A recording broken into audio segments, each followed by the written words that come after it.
Welcome back to another episode of The Penny Stock Detective, where we expose scam stocks, fugazis, pump and dumps, and my favorite, which is corrupt, crooked cops, dirty cops, scumbag regulators. And today we're talking about rapist pedophile Peter Nygard and his very good friend, Richard Carleton, aka Tricky Dick. Tricky Dick, as you can see here, let me give you a nice big picture. So the you see on the right side with the arrow, this kind of good looking guy. That's Peter Nygard, the guy with the long hair. Okay, I mean, I gotta say the guy's fashion choices are kind of tragic, but whatever. Okay. Anyway, look, we're talking about serious stuff here. We're talking about this guy is like probably the biggest mass rapist in maybe North American history. I'm talking about Canada, U.S. Apparently he's raped like about 100 girls. Some of them are underage, as young as 10 years old. And by the way, Peter Nygard, apparently, from what we see here, is a very good friend of Richard Carleton. That's the CEO of the Canadian Scam Exchange, aka Canadian Securities Exchange, the worst failing stock exchange on the planet. Penny stocks. Their index is down like 85% over the last 5 years. Literally, it's the worst performing exchange. This guy is now under investigation. There's a criminal investigation, which we have requested from the RCMP, that's the Royal Canadian Mounted Police, the Ontario Securities Commission, and the British Columbia Securities Commission into Richard Carleton, Mark Faulkner, Tracy Stern, and various co-conspirators who have committed serious securities fraud. And these people are, number one, they committed massive multiple acts of fraud that ripped off 4,000 investors that we know of. Millions of dollars have been lost. And most importantly, they are unfit to be executives of a securities exchange under the OSC and the BCSC recognition orders. What is that? You Google it. Links below. Okay, these guys should not be let anywhere near a stock exchange. But anyway, look, let's get into it. So we got this rapist pedophile Peter Nygard, which we'll be talking about, and here is a picture of him and his friend Dicky Carleton, Richard Carleton. Now, Dicky Carleton must be very proud of this photo because he has it on his Instagram. Yeah, this is, I mean, imagine this. Imagine this guy still has it on the Canadian Securities Exchange Instagram account. That picture of rapist Peter Nygard and Dicky Carleton is up on the Canadian Securities Exchange account, Instagram account. Now, in this photo, we also show you some of the other criminals that need to go to prison immediately. On the left is the fat slob Mark Faulkner. You got the was it Rob Cook? That's this guy who looks like he's got Alzheimer's. Notice all these guys have multiple drinks in their hands. I mean, these guys like to drink a lot. And in the middle, you see the two gentlemen in the pink shirts. That's Dicky Carleton. That's Tubby Dicky Carleton and his young gentleman friend, which is James Black. Very interesting to see two grown men with matching pink shirts. I don't know what that means, but whatever. Let's get into something much more interesting, which is the Peter Nygard situation. So let me just show you. So just in case you don't know who Peter Nygard is, let me play you this video so you understand exactly what kind of scumbag Dick Carleton is. Because Dicky Carleton, Richard Carleton of the Canadian Securities Exchange, he knows this guy's track record. This guy has a reputation going back to the 1960s, okay? Dick Carleton is very well connected in Canadian society. He's a CEO of a Canadian stock exchange. He's 65 years old. He knows exactly what's been going on with Peter Nygard, the rapist and pedophile, and yet he's very happy and proud to be sharing a photo with him. So let me show you, though, what kind of people are running the Canadian Securities Exchange. And by the way, if you are the regulators watching this, like Susan Greenglass, who I know has a conflict of interest. She should be the regulator, but she's best friends with Tracy Stern, and that's why she was actually Tracy Stern was hired, so she would get cover at the OSC. Look, it's all connected. It's the deep swamp. It's the swamp. It's like what Trump was facing in Washington. These are all swamp creatures, the bottom of the barrel. Okay, you think Jeffrey Epstein? Let me tell you something. Jeffrey Epstein has nothing on Peter Nygard. So let me show you who Peter Nygard is. Let's get into this. This is a beautiful story here. Hang on, let me show you. Where is this? There we go. Let's see. Okay, are we there yet? Okay. Okay, now let's play. Let's roll tape. Hang on, let me go back to the beginning. Okay, well. Okay, here we go. Ready? The Epstein story was one of power and wealth. The R. Kelly story was one of the music world. The Weinstein story, which was in the movie world. Well, Peter Nygard was in the fashion world.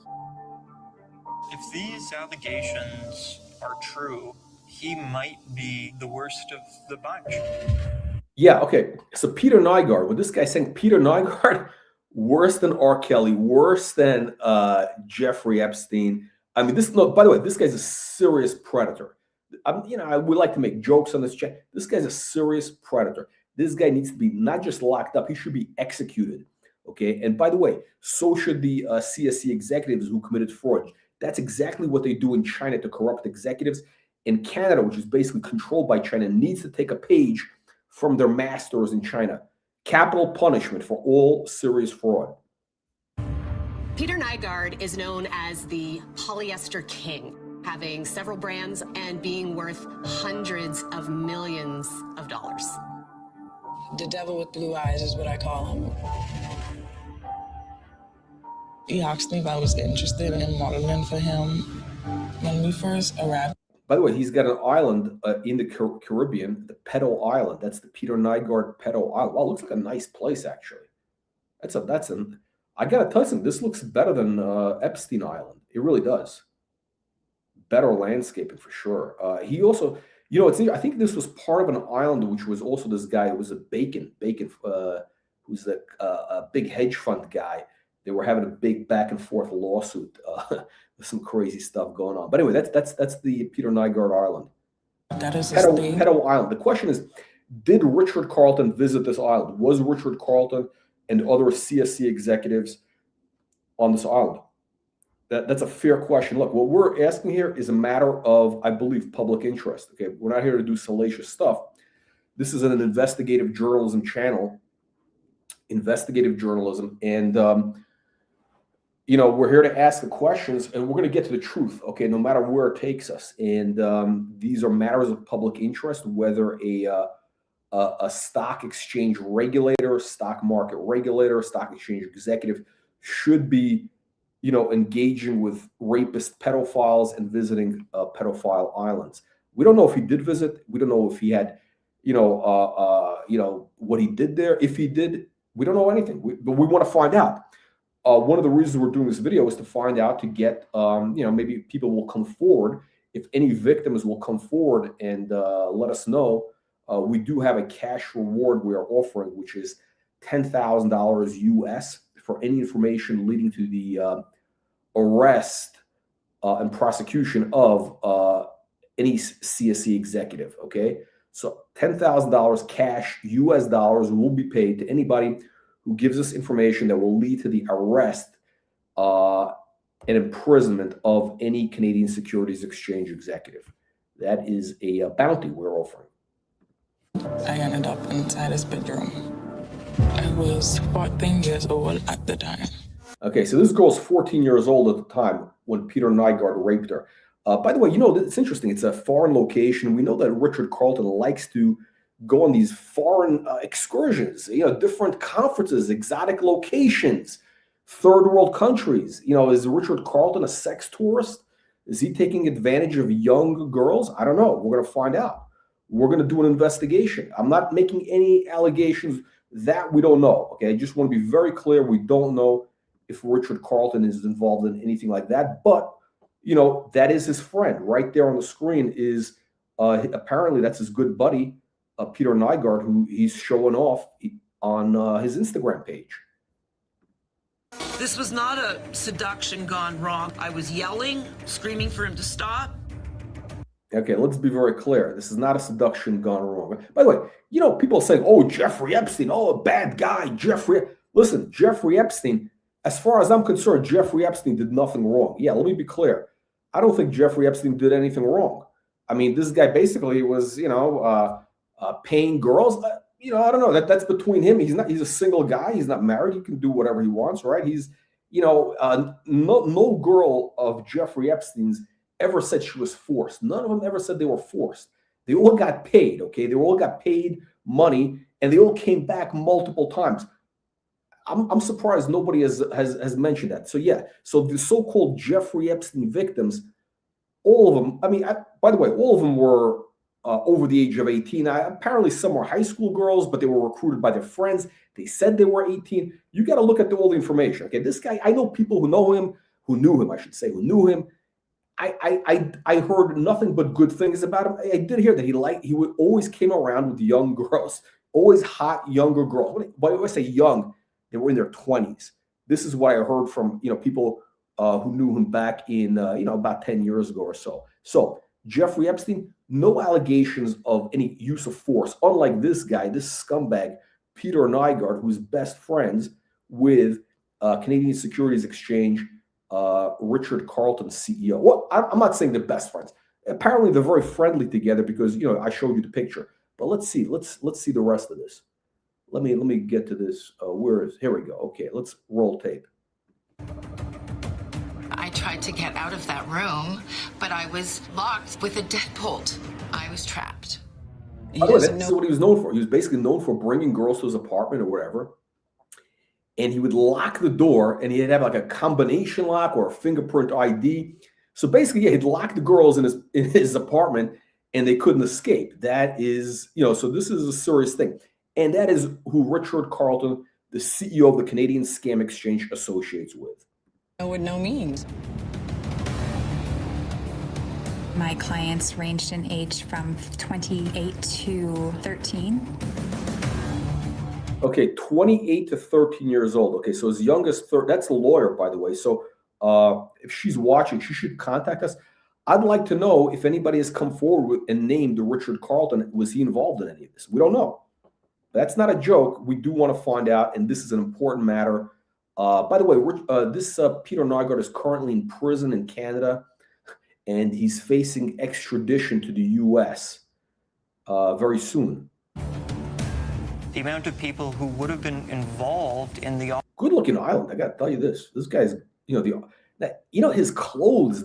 It seems very weird, but this is a good-looking. This is actually. Looks beautiful. Very like tropical.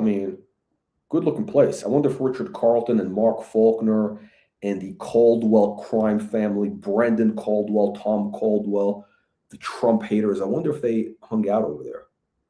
Involved in the operation is staggering. So many times somebody would stand up to him and he would destroy them with his money.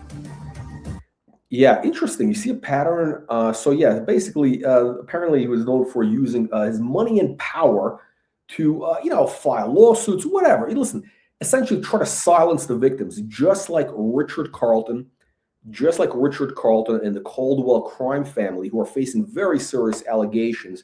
They're trying to use money and power to silence their victims. Now, I happen to be one of the victims of the Canadian Scam Exchange, and this is exactly what's going on. These guys basically defrauded me, 4,000 shareholders of a company I was involved with called New World Solutions. The stock went up 400%, millions of dollars in value, shareholder value created.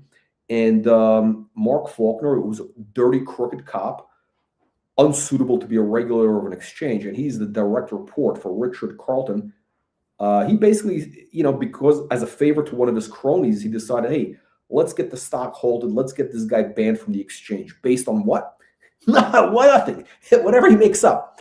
Again, this is a lawless, corrupt organization. This is an enterprise. This is a criminal enterprise. Let me be clear. The Canadian Securities Exchange is a criminal enterprise, and we're bringing more and more evidence. We're bringing it to the regulators. We're bringing it to law enforcement. These guys need to be locked up, okay? Richard Carleton is the top of the food chain. He's the one involved with the cover-up. And what is he doing now? He's trying to silence us by getting the Norton Rose law firm. He's got some gerbil stuffer at the Norton Rose law firm, which is a big law firm in Canada. Oh, it's a global law firm. They're trying to sue us for defamation. They're trying to sue us for defamation and get an injunction in Ontario courts to shut us up, or to shut me up, okay? When I say us, it's me. They try to shut me up. They try to silence me from talking about the truth. And I got news for Norton Rose. I got news for Dicky Carleton. I got news for the Caldwell crime family.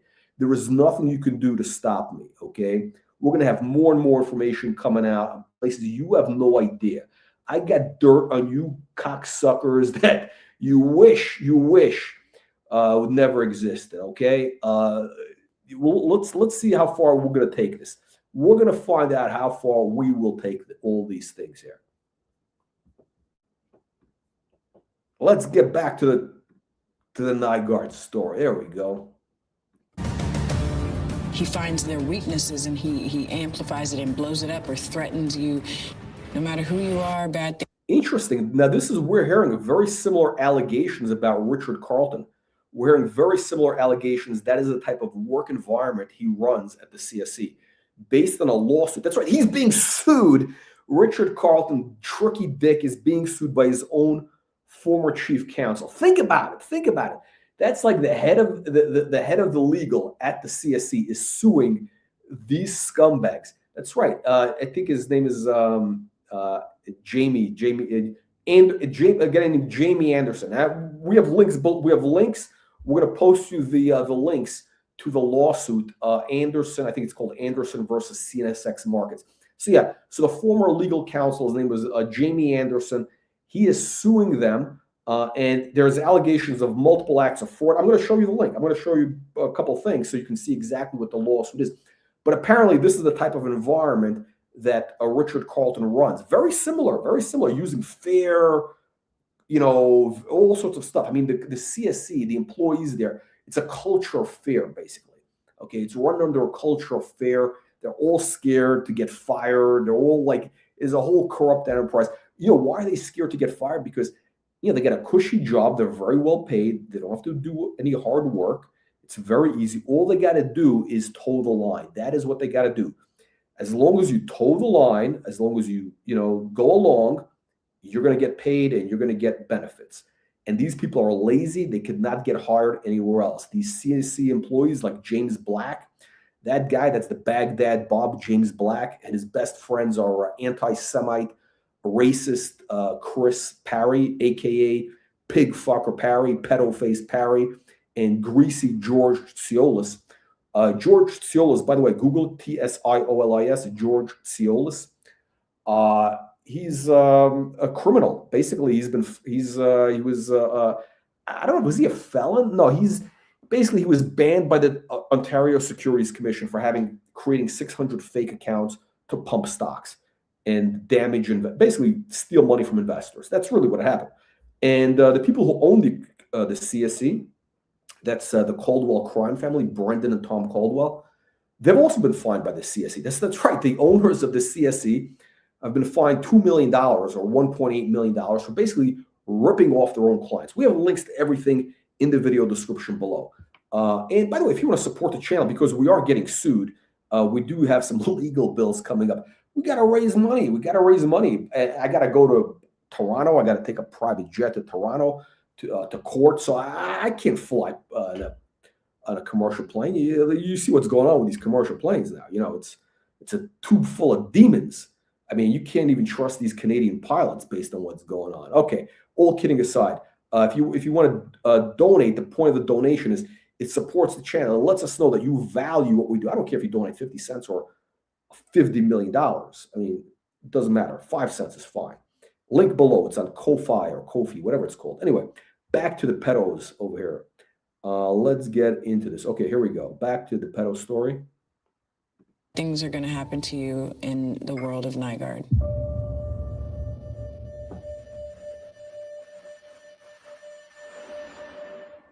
Okay, there you go. That's number one. Okay, now let's go to number two, just so you know who Peter Nygard is. In case you don't know who Peter Nygard is.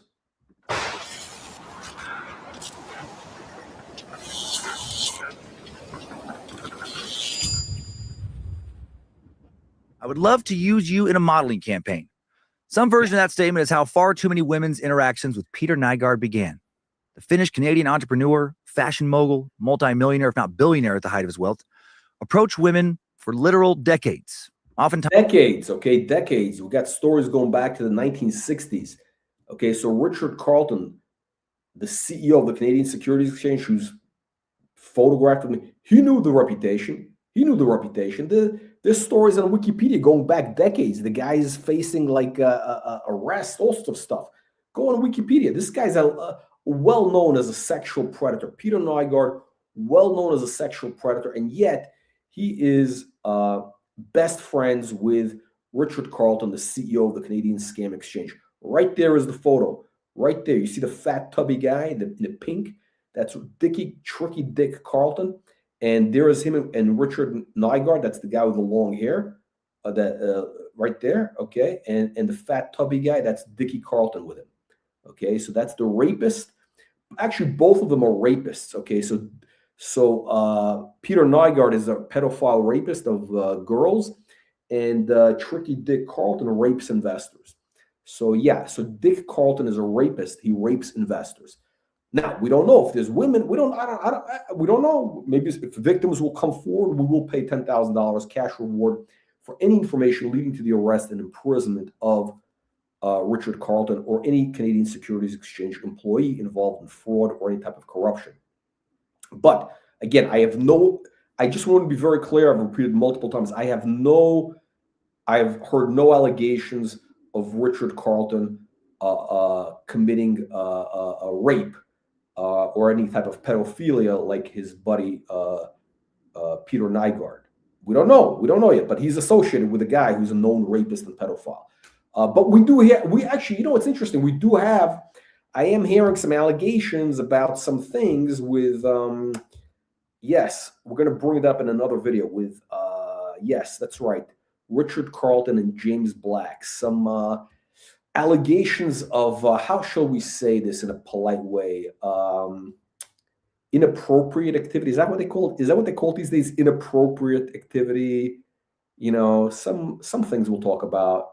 Some things that took place in Montreal. We'll talk about that maybe in another episode. We got a lot to talk about. We got to unpack this in multiple videos. Anyway, this is the scumbags that we are dealing with. Back to the story. Okay, so yeah, so Tricky Dick knew about Peter Nygard's reputation. There's no way he could not have known. I mean, the guy is, you know, very well connected in Canadian society. By the way, Tricky Dick, Richard Nygard, yeah, he's very well. And listen, this guy's 65 years old, in Toronto all his life. He knows what's going on with Peter Nygard. Okay, Tricky Dick's wife is a partner at a major law firm. He's very well connected with the Canadian swamp. Okay, so yes. That's exactly what I'm saying. He knew exactly what was going on. Maybe he was involved. We're going to find out. We will investigate. We're just getting started. I just want to be clear. We're just getting started right now. times women he'd also invite to his house in the Bahamas named Nygard Key, or at one of his many other properties across the world, and offer to help them get a jump start in their careers. Now, what did Richard Carleton know about this, and was he involved? That's the question. And then things, based on so many allegations, would often quickly get very fucking dark. Once alone, sometimes with a guard stationed outside the door, Nygard would allegedly assault many of these women, who are also often drugged. It's been estimated that his victims number in the hundreds. And many hundreds, by the way. This is not like a few. This is hundreds of victims. Okay, so again, let's be clear. This was something very well known in the Canadian social circles for decades. Peter Nygard was very well known as at the very least, a creep. At the very least, okay, or a rapist. I'm going to show you from Wikipedia. He had some legal run-ins regarding to rape as far back as the 80s. Okay, so how does Dick Carleton claim not to know about this? He can't, unless he's incredibly stupid. Now, we do know he is stupid. He's a dumb, stupid, fat guy who was fired from the TSX for basically being lazy and stupid. Okay, this is the fact. Okay, hang on. Let's pull this up here. Let's get this back here. Many were teens. At least one alleged to only be 10 years old. 10 years old. 10 years old. One of the victims, 10 years old, of Peter Nygard. And that's the good friend of Richard Carleton, CEO of the Canadian Securities Exchange. Nygard story far too reminiscent in the worst of ways to Jeffrey Epstein's. As one victim put it, No, much worse, much worse. You can't even compare. You cannot compare Jeffrey Epstein to this scumbag. Still shell-shocked. Years later, I told God that I did not know we had these kinds of monsters in the world. Nygard was one of those monsters. Still is, just not active and free, thanks to currently being in police custody. He's in prison. That's right. I don't know, when was this? Oh, this was made. Yeah, so Peter Nygard is currently sitting in prison in Canada, and he's waiting extradition. The guy's 84 years old. He's in good shape. Unless this monster gets one more big pass on his horrific behavior, he will thankfully die incarcerated. Small consolation prize to the many people he's harmed. Sadly, it took way too long to finally catch this slippery bastard. Throughout his financially... Speaking of slippery bastards, okay, let me tell you something. Richard Carleton is a slippery bastard, okay? That's what these guys have in common. Richard Carleton, Tricky Dick Carleton over there. Same thing as Peter Nygard. Again, why am I doing this video? Richard Carleton is the Peter Nygard of stocks, okay? He's the Peter Nygard of penny stocks. Think about it. This guy's running the #1 penny stock scam exchange that's down 85%. I'll show you all the track record. He thinks he's above the law. This scumbag thinks he's above the law. Dick Carleton and his buddy, Peter Nygard, all right, they're all scumbags, and they're all going to face justice. Nygard is in prison. Dicky Carleton is going to be joining him very soon, inshallah, okay? Inshallah, to all my friends, all my Muslim friends in Toronto. Apparently, it's all controlled by the Muslims there. So, inshallah, these guys will face Sharia law, and these kufirs, these haram kufirs will be dealt with, especially haram kufirs like Chris Parry in Vancouver. All right, let's go next. Back to this, okay? Yeah, let's go. Here we go. Back to the investigation. A lucrative career, which began in the late 60s. Allegations of sexual conduct go back at least 5 decades. All right, anyway, you get 5 decades. He managed to disguise himself as a respectful businessman, a celebrity. You see a pattern. All these guys, they disguise themselves as respectable businessman, respectable member of the community. A respectable member of the community. Guy goes to church on Sundays. He's whatever. He's a respectable member of the community. He's a CEO of a stock exchange. He's the chairman of a stock exchange. I mean, he's basically raping investors, but to the public, he's a respectable guy. He's got a law degree. He went to which is soon we're gonna revoke his law license. We're going to be filing paperwork with the Law Society of Canada for Toronto. Okay, by the way, just so you know that it's a serious thing, okay? Let me show you something here. So, Richard Carleton, Mark Faulkner, a criminal investigation request has been filed with the RCMP regarding fraud. Here is the report. Okay, excuse me. Here's the investigation request. You can see it. The link is in the video description below. We got a 20-page document. Okay, we got a 20-page document. Core allegation is that CSC officials fabricated, backdated document entitled "Listing Decision Memo," dated January 8th, 2024, which uses the base of regulatory action. Okay, there we go. Okay, so yeah, this is a very, we're not kidding around here, guys. We're not kidding around. So we have a serious legal document that has been filed with law enforcement to have these guys investigated and prosecuted to the fullest extent of the law. Okay, the link is in the video description below. We're talking about these two pig fuckers. Okay, these two pig fuckers that you see on the screen. These two guys in the cheap suits. Now, those are probably Peter Nygard suits. Peter Nygard was known for making polyester clothes. I mean, those look like $79 Peter Nygard suits. Next. So we got a RCMP is going to be investigate. Hopefully they're going to investigate them. You know, you don't ever know. These Canadians, you never know what they're up to. Also, you should know, we have filed a investigation request with Ontario Securities Commission, British Columbia Securities Commission. And the problem is the OSC has done nothing. We have heard nothing from them. Susan Greenglass, this is her phone number, this is her email. Michelle Alexander, this is her phone number, this is her email. Why have they done nothing? Because they're best friends with Tracy Stern. Okay, we got more about Tracy Stern. That's going to be in another video. Tracy, are you watching this? Tracy, you're busted, Tracy. I got info on all of you guys. I mean, there's a lot you can get. You know, when you hire private investigators, there's a lot you could uncover, and we're just getting started. I mean, we just got started, okay? We got PIs on the case right now. I mean, real PIs, not like this stock detective. I mean, like real private investigators. So, these people are being tracked personally. We know everything about them. And everything is going to be exposed in the coming weeks. And yes, I do know about Tracy Stern falling down drunk at a party, a Christmas party. I think it was last year. I got to ask my investigator. But yeah, we got. You know, listen, I'm getting my money's worth. I got some top PIs on the case, and I can get a pizza delivered to Dicky Carleton's house anytime, okay?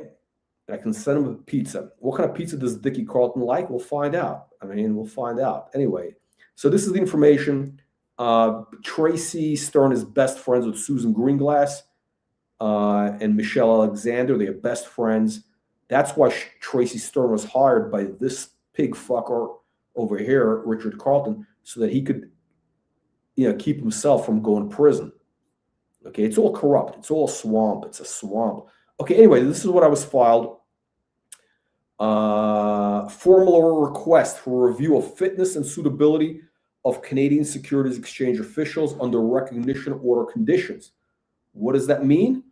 Well, it means that if you are a stock exchange in Canada, you are regulated by the BCSC and the OSC.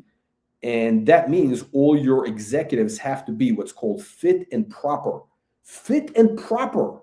That's right. You got to be fit and proper to be an executive of a stock exchange, which has fiduciary responsibility over billions of dollars. And let me tell you something. As you see, Richard Carleton is not fit and proper. And I haven't even told you the full story.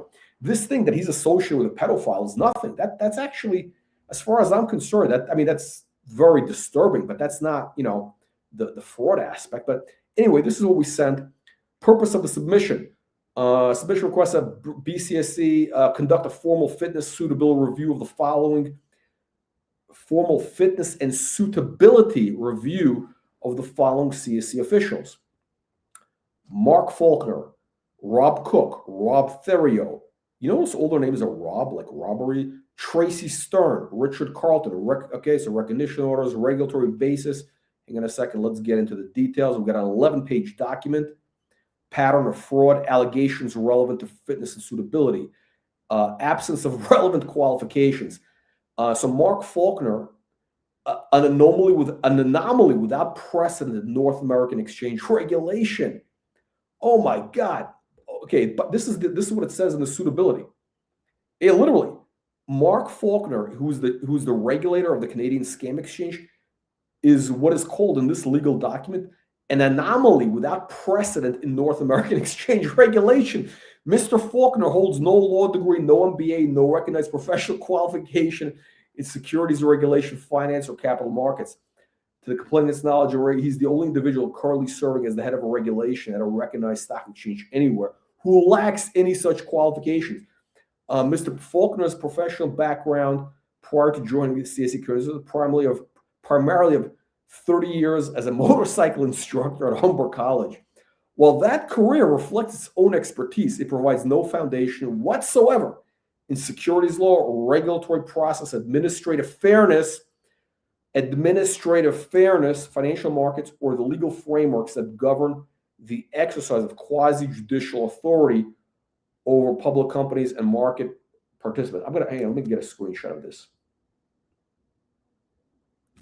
Hang on, this is great. Hang on a second. Guys, let me make it.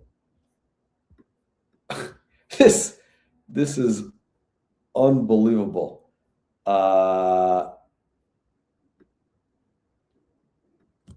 There we go. I'm going to get a screenshot of this because this, my friends, is very serious allegations. Okay, right here. This guy is unsuitable. Mark Faulkner, unsuitable to be a regulator of a securities exchange. How unsuitable is he? Links are below in the video description. He's the only guy. He's the only stock exchange regulator who's got no law degree. He's got no education. He doesn't even have a stockbroker's license. Something I had when I was 16. Okay, when I was 16, I was more qualified than Mark Faulkner. Mark Faulkner, if you're watching this, I was more qualified than you when I was 16 years old. I had a Series 3, I had a Series 7 and 63 by the time I was 18 years old. I had more licenses than you had by the time I was 18 years old. Okay, I've written research reports. I've produced billions of dollars in value, and then you have the audacity to try to ban me from your exchange for fabricated allegations for, some nonsense that you made up, you scumbag, you piece of garbage. You're going to go to prison, Mark Faulkner. Trust me. I'm not going to be, I will be relentless, okay? You're going to be exposed. You're going to prison where you belong. You're the only unqualified. You're a dirty, crooked cop. You're basically nothing but a mall cop, okay? You're a bully, a piece of garbage, and you're incredibly stupid. I mean, you're actually stupider than you look, Mark Faulkner, okay? Let me bring this up here. So this is the guy, Mark Faulkner. It's the fat slob on the far left holding the glass of champagne. That's who we're talking about here. Let's get into the thing here. Okay, let's get back into the allegations of impropriety. Pattern of conduct alleged throughout this transit, fabricating regulatory instruments, disregarding due process obligations, failing to notify an affected party of a determination, participating in decisions while conflicted. I mean, this is a lot of bad shit. A lot of bad shit. Right there. Page 2. Right there. Page 2. I mean, this is very serious stuff. Very, very serious stuff that Mark Faulkner is facing. Serious allegations. I mean, this guy should be going to prison. Anyway, let's go through some interesting things here. Let's have some fun. So what is this all about? We're here to expose fraud and corruption in the Canadian scam exchange. Okay, so again, there is, I'm sorry, hang on. So that's Richard Carleton with his friend, the rapist pedophile Peter Nygard. Richard Carleton is currently being sued by former chief counsel of the Canadian scam exchange. That's right. The former in-house lawyer for the Canada Scam Exchange is suing them. Can you imagine that? We got the documents. The documents will blow your mind. I mean, it's unbelievable. We got all the documents. I mean, it's shocking allegations. Anyway, here's what the allegations are. I don't know if I got the language right because I had to copy and paste. Anyway, financial improprieties, including documents backdating and cover-up by the CFO, Marianne Palangio. Yeah, Marianne Palangio. Backdated documents allegedly, which, but I think that's more an internal matter. Maybe she's ripping off the employees. I don't know. Conflicts of interest, securities law violations by Mark Faulkner, crooked cop. By the way, that's not me saying it. It's not me saying it. It's what their chief counsel is saying in this allegation. He's saying that Mark Faulkner committed fraud. Okay, and there was a cover-up or there's conflicts of interest. I mean, I don't know. I can't get through all the legalese. It's very complicated, but it's dirty. It looks dirty. Attempted cover-up of Mark Faulkner potential securities fraud by Richard Carleton. So Richard Carleton was aware of some sort of conflicts of interest, securities fraud. By the way, I'm using that interchangeably.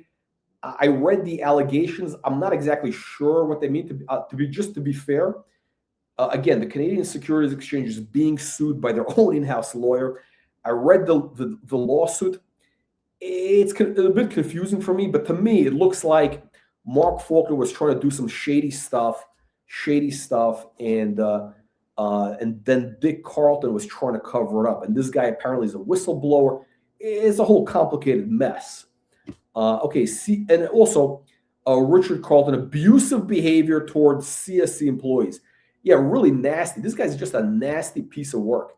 Richard Carleton, this guy's a nasty, fat little piggy who's going to be a little piggy in the prison. Richard Carleton, Tricky Dick going to be sharing a prison cell with pedophile rapist Peter Nygard. Chomos, 2 chomos in prison. Okay, we got the mole cop right there. That's that fat pig, Mark Faulkner. You can see he's the mole cop. Multiple acts of fraud, sloppy cover-up. Mark Faulkner's fraud is sloppier than his dress, okay? Mark Faulkner is so sloppy, but his cover-up is even sloppier. Listen, you know what? You can tell a lot by a person by their face and their appearance. You really can. You really can. And Mark Faulkner is a fat, sloppy pig. And what do you expect from a fat, sloppy pig but a fat, sloppy cover-up? Very sloppy. This guy committed fraud, and the cover-up was so bad. It's such sloppy cover-up. We're going to show it to you right here in this video. By the way, he's uneducated. He went to a cooking school. His degree is from Humber College, which is like a cooking school in Toronto. And his only degree there is like a motorcycle instructor. He's best friends with George Ciolis. That's his name there. He's a convicted fraudster. And Chris Parry, who's a virulent anti-Semite and racist and a supporter of Hamas. I think Chris Parry might be a member of the Muslim Brotherhood or Al-Qaeda or something like that. By the way, Chris Parry is I don't know, maybe it's this, he's a secular socialist, left-wing Trump hater. So, he's one of these gays for Gaza. He's one of these guys that was marching with a big sign that said gays for Gaza, in his, rainbow flag outfit, the whole deal. And he's going to be the first guy, once they establish Sharia law in Vancouver, inshallah, which they will, to deal with these kufirs, Chris Parry will be the first one to be thrown off the roof in compliance with Sharia law, inshallah, alhamdulillah. All right? Now, corruption conflicts of interest, Mark Faulkner, Rob Cook, these 2 scumbags, also, again, friends of these 2 crooked penny stock promoters. That's the index. These guys trying to get me banned from their exchange. They're snitches.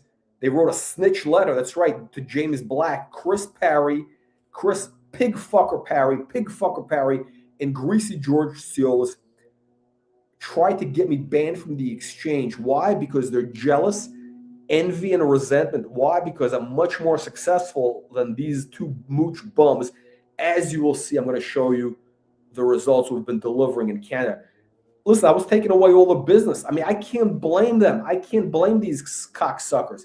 I'm taking away all their business. I'm charging companies twice as much as they're charging, okay? And we're getting results. My stocks were going up 1,000%, literally. My stocks, I had more 10-baggers than anybody else in Canada. I literally wrote the book, 10-bagger blueprint. What did those guys do? They're trying to ride my coattails, especially Greasy George Ciolis. So this is what happens. You got a snitch culture in Canada. Greasy George and Chris Parry file a snitch letter to this James Black. That's the brown noser. That's the boyfriend of Richard Carleton over there in pink. 2 gentlemen in pink. Again, I don't know if they're involved in a homosexual relationship or not, but they sure look like it. I'm not saying, but hey. Now, let's get to the smoking gun. Here it is. Mark Faulkner came up with a fraudulent document to try to get me banned from their exchange, okay? Let me repeat. Here is the document. We got proof. The document was fabricated by Mark Faulkner. I got a whole video that goes through the details. I'll go through it real quick. The document was backdated. This scumbag Mark Faulkner claims that they made this decision January 8th of 2024.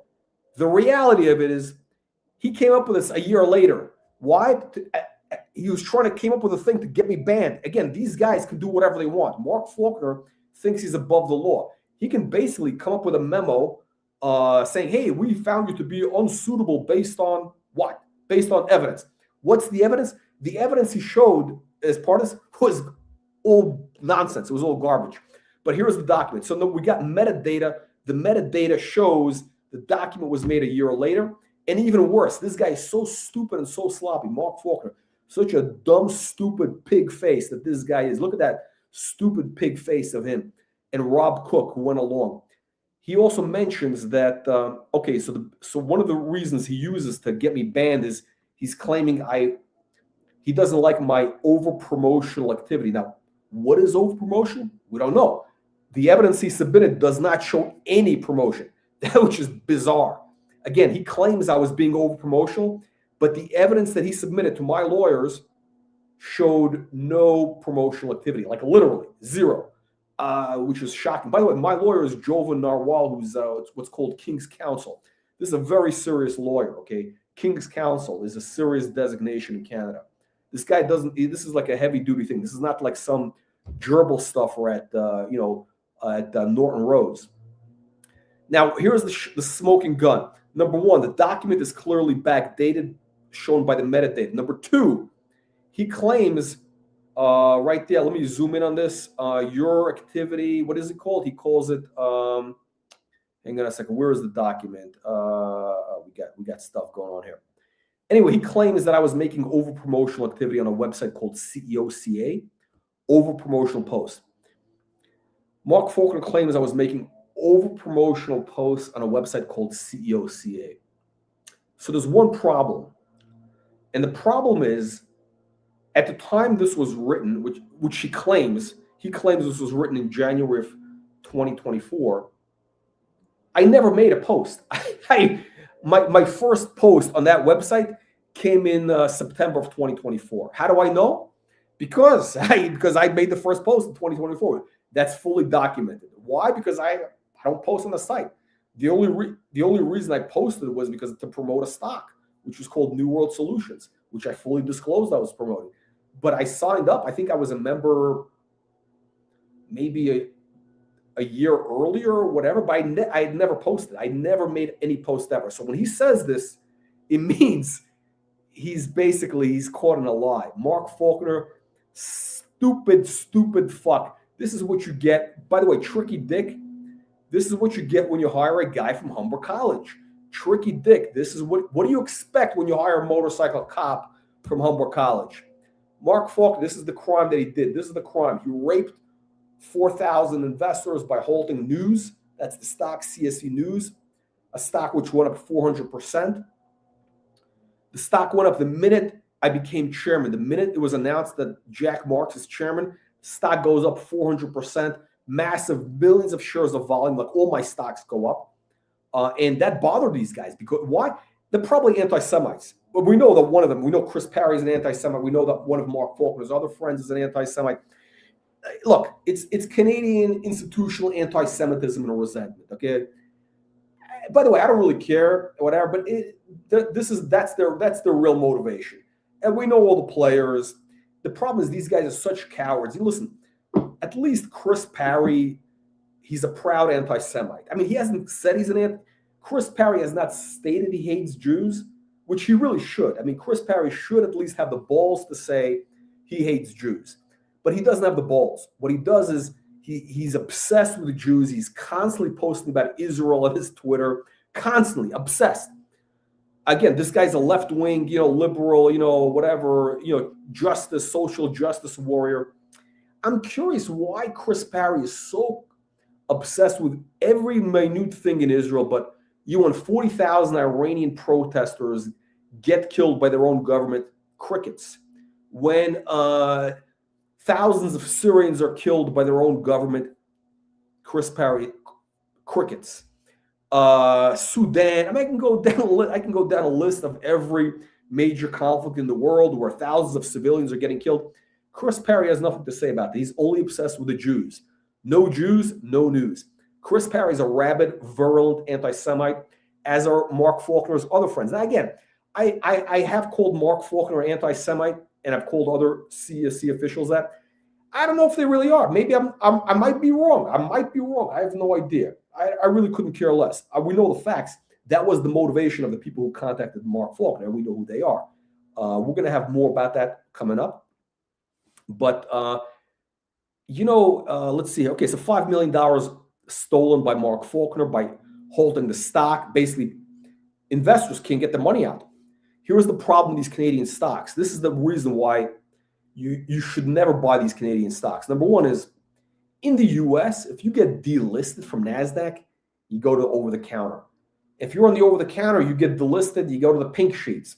You never get delisted. People can always trade the stock. They can always exit and sell. But in Canada, if a stock gets halted, your money is frozen. You understand how serious that is? Basically, that's the problem with Canada. They can hold a stock for any reason forever. And that's a risk. It's a black swan event, which I think is frankly too much of a risk for most penny stocks. I'm going to talk about that in my next edition of 10 Bagger Blueprint. This is the book that I wrote, which talks about my proven system for finding stocks where you can make 10 times, even 100 times your money. What's my qualifications for writing a book about 10 bagger stocks? Well, I've introduced investors to more 10 baggers than anybody on the planet, as I'm going to show you in a few minutes. Anyway, Canada, CSE is a failing scam exchange, worst performance on the planet. They're down 75% over the last 5 years. The stocks are dropping. They're getting, companies are getting delisted every day. By the way, most of their stocks, they claim they have 700 companies. Most of those are zombie stocks, meaning they don't trade. They got nothing going on. And here's the funny thing. This is the worst part. The total trading volume on the exchange on a good day is about 30 million Canadian dollars. 30 million Canadian dollars is on a good day. Okay.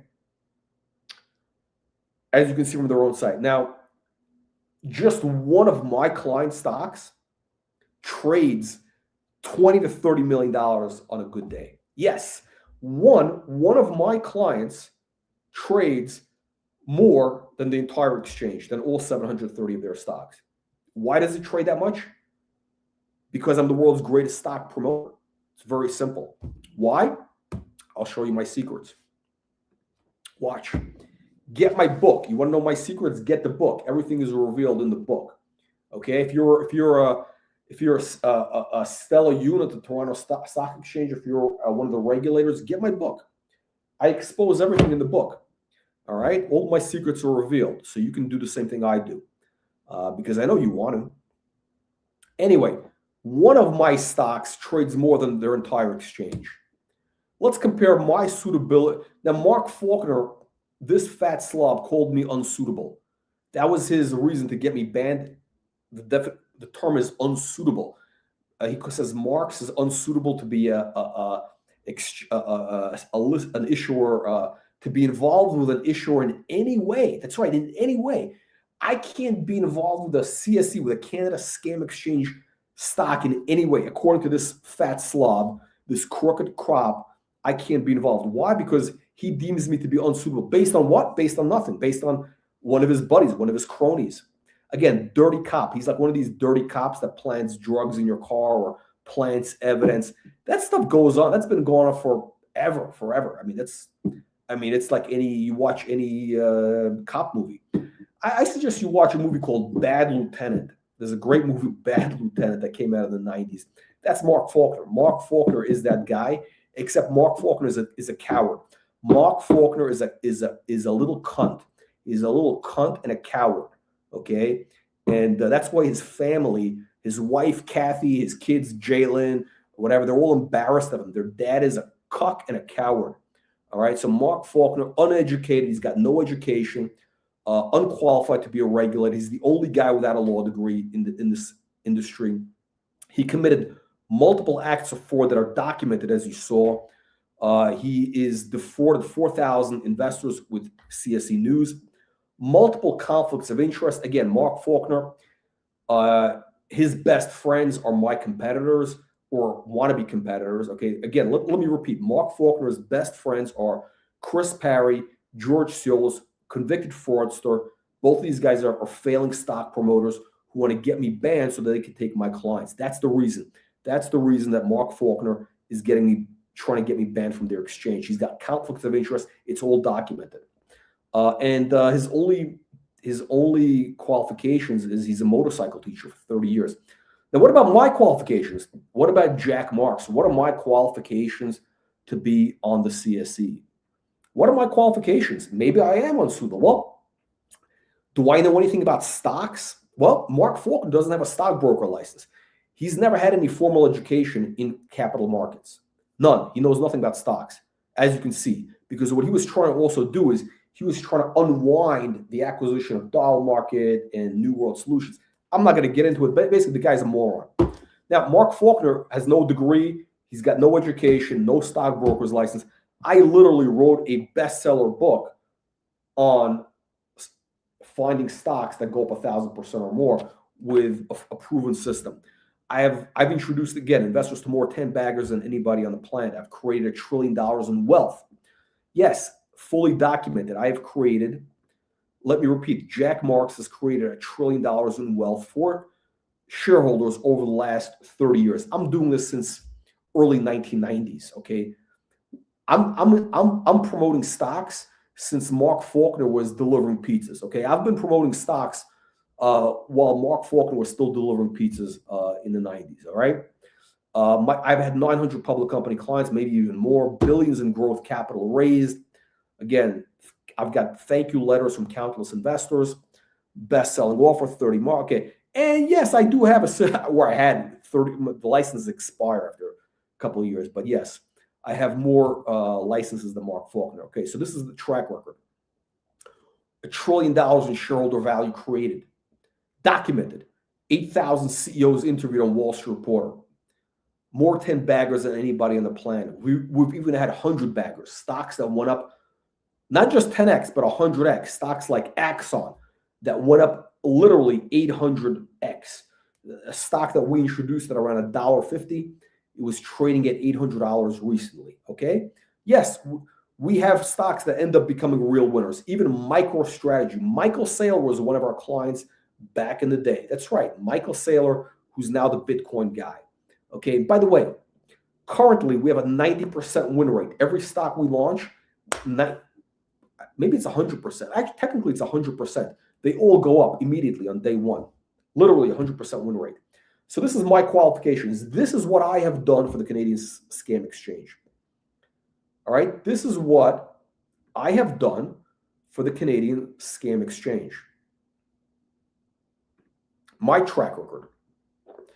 Let's compare track records of Mark Faulkner.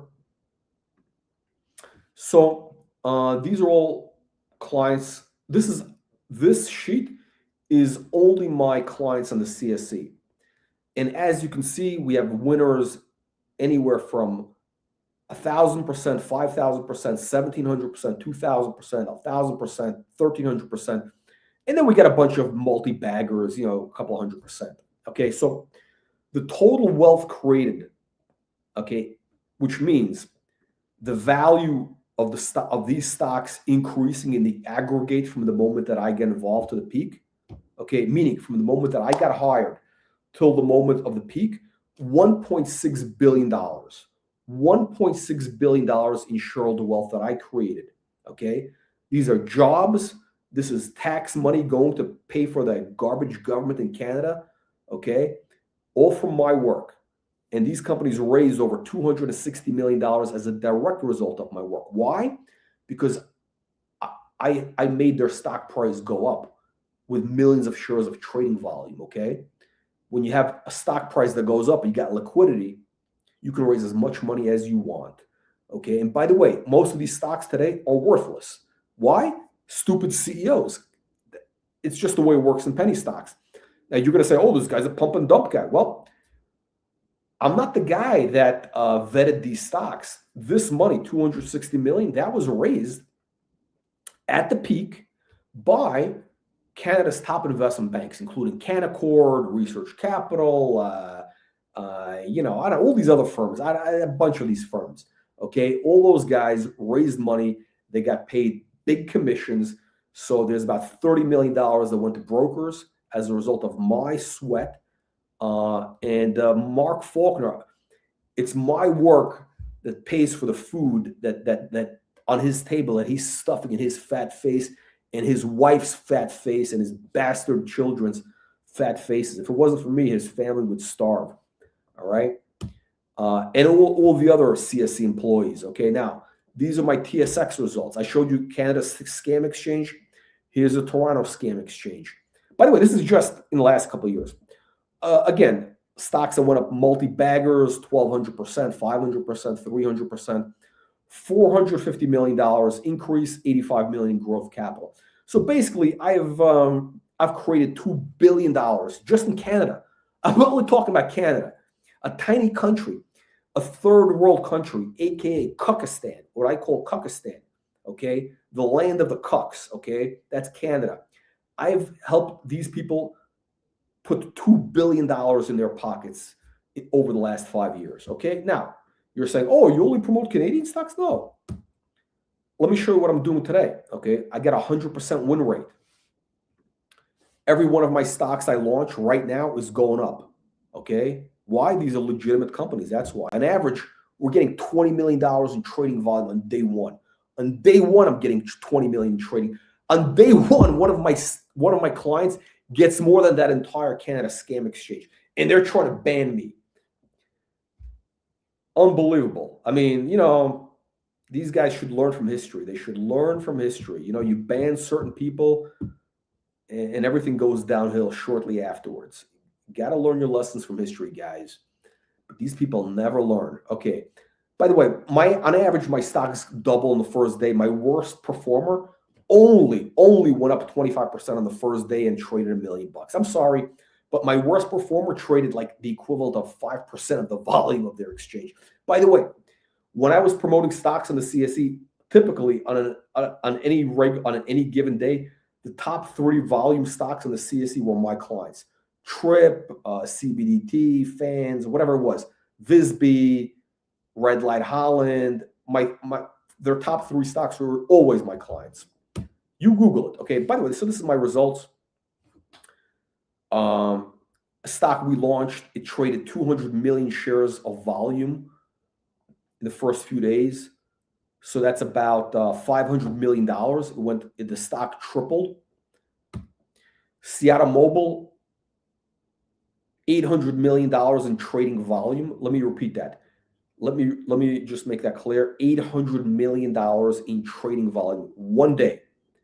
And this was a $40 million market cap, $50 million market cap, which, by the way, raised a bunch of money because of that liquidity. That's what I do for my clients. That is what I do. That's why companies pay me money. These guys are jealous. That's why these guys are all jealous, because they can't do what I do. Chris Parry, he can't do what I do. Greasy George Stills, he can't. These guys are mooch bum. They're failures. They're total losers. Okay, they're losers. All Mark Faulkner's buddies in the stock promotion business, all scumbags, thieves, and losers that cannot do any of this, of what you're seeing here. And that's why he's trying to ban me, because these guys don't want competition. That's what it is. It's simple as that. That's the motivation. Hoff, $60 million buying volume day one. That's what my clients do. They double on day one, $60 million in buying volume. Aditex, $20 million day one buying volume. 85%, the stock nearly doubled on day one. Well Logistics, $30 million in buying. Okay, think about that. One of my stocks does more in dollar volume than their entire exchange. And by the way, that's US dollars. So that's like double. Okay, one of my clients does double their whole exchange. And by the way, these are like, this is a $30 million market cap. $30 million market cap. It's a small market cap.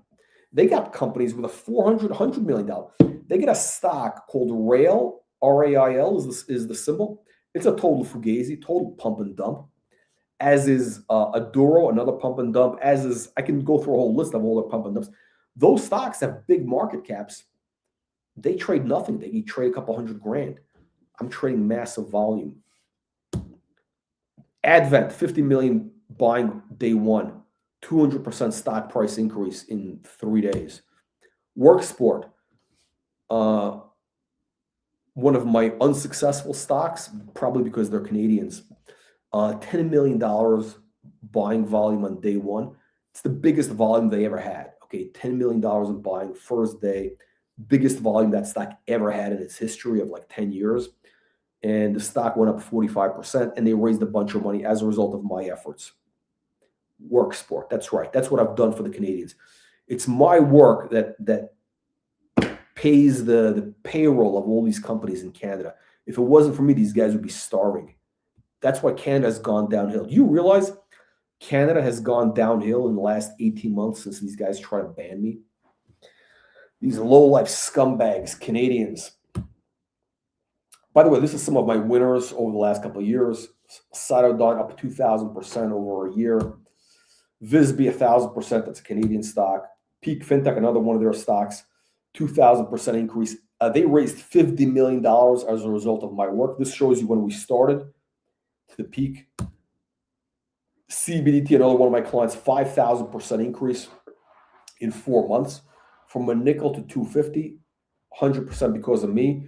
Greasy George Tsiolus tries to take credit, but what Greasy George doesn't tell you is what all these guys try to do is they try to piggyback off my work. Because sometimes these companies hire other people later on, and then those guys claim because the stock went up that they did it. Now here's the problem, Greasy George. If you look at the stock chart, I only worked with this company till right at that point. My contract ended there and I stopped. You never heard me talk about that stock. Now, Greasy George was hired right around that time, and he kept promoting that stock for the next 2 years. He was a parasite, milking that company for monthly fees.